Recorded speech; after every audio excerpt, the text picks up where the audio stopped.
Ano gusto mo anak, babae or lalaki? Hirap mag-decide eh. Pero lalaki gusto ko. Bakit lalaki? Kasi katulong ko, kasama ko. Siyempre kahit pa paano. Hindi naman sa ayaw ko yung babae. First baby is lalaki sana. Para naging katuwang ko. Magiging mahigpit ka ba na ama? Hindi naman. Pero medyo maging stricto lang. Paano ang stricto? Hindi yung stricto na masasakal siya. Hindi yung stricto na pagmamalupitan ko siya. Yung cute lang. Ayun lang. Siyempre ikaw lumaki ka na tough love, diba? Lumaki ka na tough love talaga si daddy sa'yo. Talagang walang bugbog kung bugbog, ganon. Tough love. Paano mo i-apply yun? Or hindi babawasan yun sa magiging anak mo?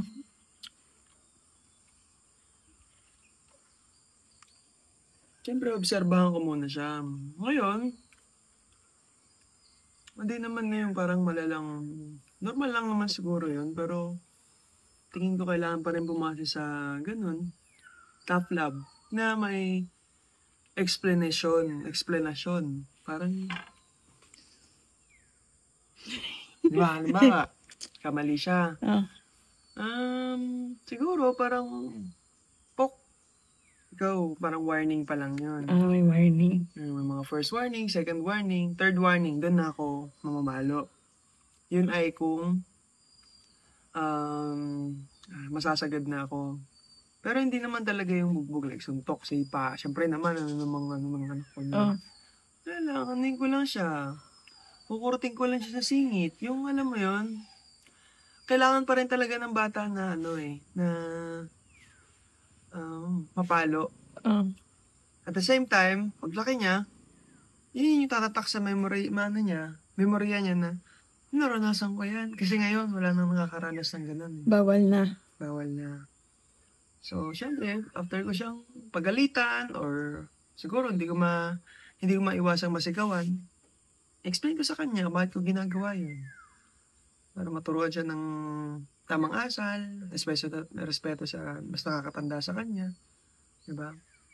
Sa ganun, lumaki man siya, at least, diba, na marunong siya rumispeto, marunong siyang mag-control, at pahabain, syempre, yung pasensya niya pagdating sa mga... Mahaba din pasensya niya dapat? Yes. Nasa yan, nasa tao yan magturo. Parang lang din. Parang baby dogo. Baby dogo. Parang aso lang din. Kailangan mong masubaybayan, kailangan mong matutukan para magabayan mo siya sa tamang asal. Ganun. So,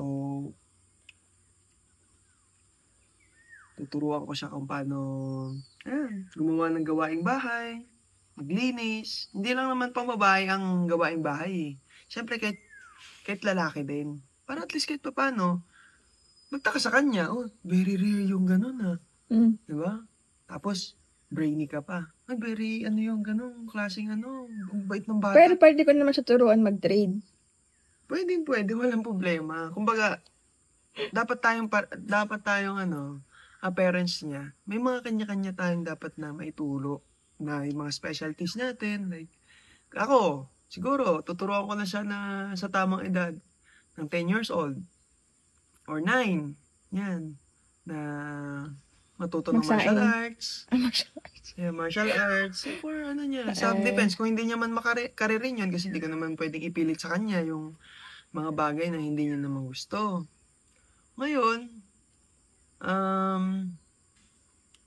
tuturuan ko din siya ng mga gawaing bahay. Tulad niyan, magpa-farming kami dito. Diba? Para at least, alam niya na yung mga gagawin niya. Tsaka, cowboy din. Na, syempre, sa'yo na yung tuturuan mo siya kung paano mag-trade, turuan mo siya kung paano yung alam mo yun, maging businesswoman. Lalaki siya di ba? Ay, businessman. Diba? Parang gano'n, para balance yung niya. Hindi siya yung, halimbawa, pag mapunta siya sa isang lugar, na mga, halimbawa, Yung mga taong, yung palamura. Alam niya na rin, hindi niya ma-adapt basta-basta yung mga ganun. Kasi, naka-program na sa isip niya na, ito yung tinuro sa akin ng magulang ko. Na, pwede siyang makisabay, pero pagka nakatagpo siya ng taong iba yung ugali, magbabago din siya. Parang katulad ko. Makipaglokohan ako sa mga ibang nakakonforme kung paano mo ako itrato, ganon. Ganon dapat. Mas marunong siyang makaramdam. Tuldok! Tuldok! Tuldok! Shh! Ayun. Anong ginawa? Lumabas na naman. At niya na agad yung ano niya. Oh, yun yung tough love niya.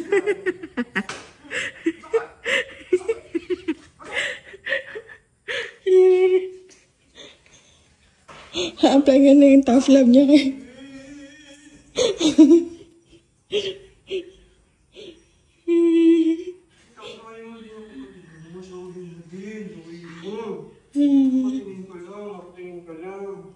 It's a rainbow! Wow! There's a rainbow! Double rainbow. Wow! It's a rainbow, baby! Yes, ma'am. Oo, Tuldok, may rainbow. Dali, tignan mo. There's a... sorry. Ano, may rainbow? Dali, tignan mo, Tuldok. Ayun sa taas, oh. Rainbow. Dito tayo sama Hindi ka daw sasama sa jogging. Tuldok. Hindi tayo sama sa jogging. Makulit ka.